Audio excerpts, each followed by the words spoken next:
कामेश्वर जी, क्योंकि समय की बाध्यता रहेगी और सभी से अनुरोध भी रहेगा कि समय का ध्यान भी रखें। कामेश्वर जी, महाकुंभ की बात हो रही है, सनातन की बात हो रही है, और आज कामेश्वर जी से मेरी बात हो रही थी। उन्होंने कहा यार कुछ तूफानी हो जाए तो कुछ तूफानी हो जाए, पर फिर भी मेरा अनुरोध रहेगा, तूफानी हो जाए, शब्दों का चयन थोड़ा बस ठीक रहे, जिससे कि मेरी रोजी रोटी भी चलती रहे।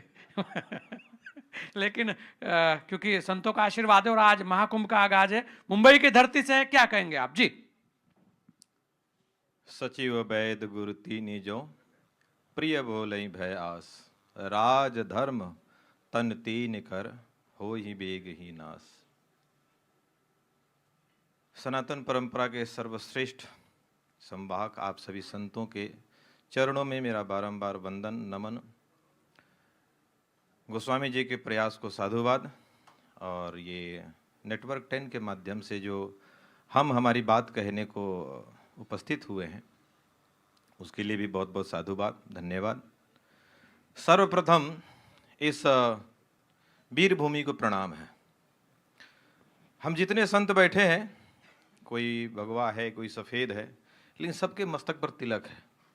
और एक बात ध्यान रखिएगा, ये सब उधार का है। उधार कैसे है? योद्धाओं ने अपने प्राण त्यागे, तब जाकर के सुरक्षित रहा।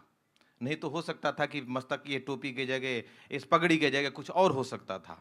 हो सकता था हम कुछ और बोल रहे होते, हो सकता था चर्चा कुछ और हो रही होती।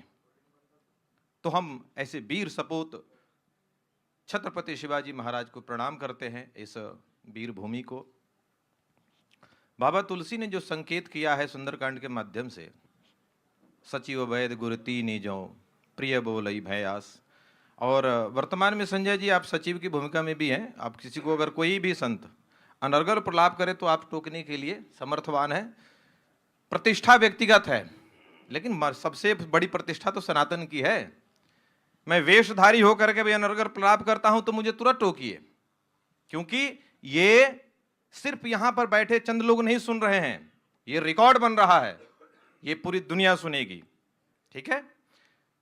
हमारे अभी आपने कहा कि हमारे पास समय कम है, लेकिन मेरे पास बहुत ज्यादा समय है। मैं भी 40 साल का हूं और कम से कम 40 साल और मेरे पास बचे हैं। तो 40 साल यही बात मैं करता रहूंगा, यही कहता चलूंगा। शतायु का आशीर्वाद तो सब संतों ने आपको भी नहीं, दिया ही है। शतायु नहीं होना है, क्योंकि फिर उसके बाद निर्भर होना पड़ता है। बोलो हरे कृष्ण। देखिए, हमारी मूल समस्याओं को समझिए। मूल समस्याएं क्या है? हम अनावश्यक उदार हो गए, उदारता हमारे में भर दी गई। सर्वे भवन्तु सुखिनः। क्यों जबरदस्ती किसी को सुखी कर रहे हो भाई? आप उन्हीं की सुख की कामना करिए जो आपके सुख की कामना करते हैं। आप उन्हीं के सुख की कामना करें जो आपके सुख की कामना करते हैं। आप कहते हैं कि भाई हम तो भला करते हैं, सामने हमारा भला नहीं हो पाता। अरे ये भी निश्चय करो कि किसके साथ भला कर रहे हो। अगर आप गंगा जल जाकर कीचड़ में पहुंच डालोगे तो आपको उसका फल नहीं मिलने वाला है, वो आपको और कीचड़ बन करके आपको गंदा ही करेगा।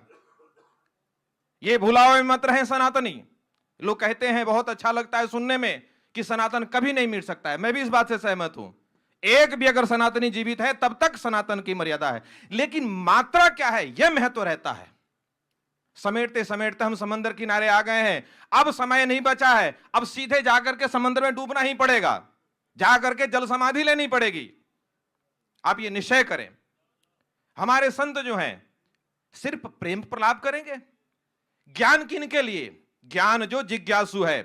बाकी हमारे यहां शस्त्र का भी विधान है, उसको शस्त्र से पढ़ाएं, शस्त्र को उसको सिखाएं, और जो नहीं सीखता उसी से उसको दंडित करें। हम किसी भी धर्म की बात नहीं करते हैं, हम तुम जनचंदों की बात कर रहे हैं, जो हमारे वेश में ही धारण करके, हमारे जैसे ही दिख करके जो हमारा आलोचना करते हैं, हमारी व्यवस्था का उल्लंघन करते हैं। माननीय योगी जी से मिलना हुआ था 2024 के अक्टूबर महीने में। मैं उनकी बात को कहना चाह रहा हूं। उनका आशय था कि भाई ये मुख्यमंत्री का पद सर्वकालिक नहीं है, लोकतंत्र का समय चल रहा है। अगर हमारा सनातनी अगर सक्षम नहीं हुआ तो ये मुख्यमंत्री कब तक? अरे योगी जी 50 साल रह जाएंगे, 100 साल रह जाएंगे, लेकिन जब तक आम सनातनी चेतनावान नहीं होगा, जागृत नहीं होगा, तब तक ये सरकारें वापस नहीं आएंगी।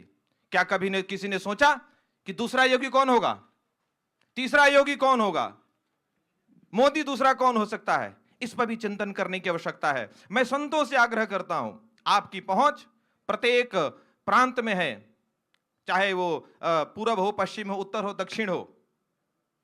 युवा संतों से मैं आग्रह करता हूं, क्षेत्र में कूद जाओ, सुंदर खूब दिखो, लेकिन क्रांति मत छोड़ो, क्योंकि क्रांति हमारे संतों के माध्यम से ही आ सकती है। कुंभ का इस विशेष आयोजन हमारे यहां हो रहा है। मेरे एक जानकारी लगी थी कि बहुत पहले रामायण मेला महोत्सव अयोध्या जी में आयोजन हुआ, सरकार ने शुरुआत कर दी, लेकिन जब सरकार बदली तो क्या हुआ उस रामायण महोत्सव का? वो कागज मात्र बन करके रह गया। तो वैसे ही अगर सनातनी हमारे संबल नहीं होंगे, एकत्र नहीं होंगे, अपनी परंपराओं, अपनी व्यवस्थाओं के प्रति अगर जागृत नहीं होंगे, तो ये कुंभ मेला भी कागज में बन के रह जाएगा। और हम लोग बहुत दूर नहीं, 10 साल पहले देख चुके हैं। 2019 में कुंभ मनाया गया, क्या अद्भुत कुंभ था। ज्ञान के साथ साथ विज्ञान का भी सदुपयोग किया गया, एक भी सिंगल कैजुअलिटी नहीं हुई, सफलतम कुंभ रहा। और 2013 सबके समक्ष है, प्रयागराज में कितने हमारे श्रद्धालु वीरगति को प्राप्त हो गए। मैं आग्रह करता हूं, मैं प्रवचन करने के लिए बहुत सारे मंच मिलेंगे, ये एक माध्यम मिला है, हम अपनी बात प्रत्येक सनातनी तक पहुंचाएं। और उस छद्मवेशी व्यक्ति को बहुत जल्दी बाहर निकालने की आवश्यकता है। दूसरे धर्मों की चर्चा तो हम बाद में करेंगे, इन छद्मवेशियों के चलते ही पैरेलल लोग खड़े हो गए, पैरेलल पॉपुलेशन खड़ा हो गया। अरे हमारे दादाजी घोड़े पे चलते थे, क्या फायदा? हमारे साइकिल भी नसीब नहीं है, पैदल भी चलने लायक नहीं है। क्या हम अपने इतिहास से ही मुंह मियां मिट्ठू बने रहेंगे? भारत सोने की चिड़िया थी, है नहीं, इस पर चिंतन करो। भारत ज्ञानवान था, है नहीं। भारत विश्वगुरु था, है नहीं। अरे था पर कब तक बात होगी? जब हो सकता है, होना चाहिए, इस पर चर्चा की जाए। मैं आप सभी संतों से आग्रह करता हूं, चैनल के माध्यम से आग्रह करता हूं, मैं कोई भड़काऊ बात नहीं कर रहा हूं, मैं अपने घर वाले से बात कर रहा हूं। मैं अपने घर वालों से अगर बात नहीं करूंगा तो किससे करने जाऊंगा? इस आर्थिक नगरी मुंबई के माध्यम से हम लोग महामाया मुंबा देवी के इस शहर से हम लोग इस कुंभ के संत समागम का आयोजन कर रहे हैं, चल रहे हैं। देखिए, इकोनॉमी की बात आती है, आर्थिक जो व्यवस्था है, ये बहुत सब बार बार दोहराने जैसी बात है। कोई चंदन लगा लेगा, कोई फूल माला बेच लेगा, कोई होटल चला लेगा, कोई चाय बेच लेगा, ये बहुत कॉमन बात है। कहीं भी 10 आदमी अगर खड़े होंगे तो वहां पे कुछ ना कुछ बिकना शुरू हो जाएगा। पर परंपराएं कैसे चलेंगी जो इस धन से ज्यादा बड़ी है? बहुत सारी बातें हैं कहने की, मुझे अवसर मिला है और मैं अपनी बात रखा हूं। मैं आशा करता हूं कि आप सबको लगभग ठीक लगी होगी, नहीं लगी होगी तो मैं छोटा बालक हूं, मुझे डांट लेना। आप सबको बहुत बहुत प्रणाम है, बहुत वंदन है, बहुत अभिनंदन है। साधुवाद। हरिओम।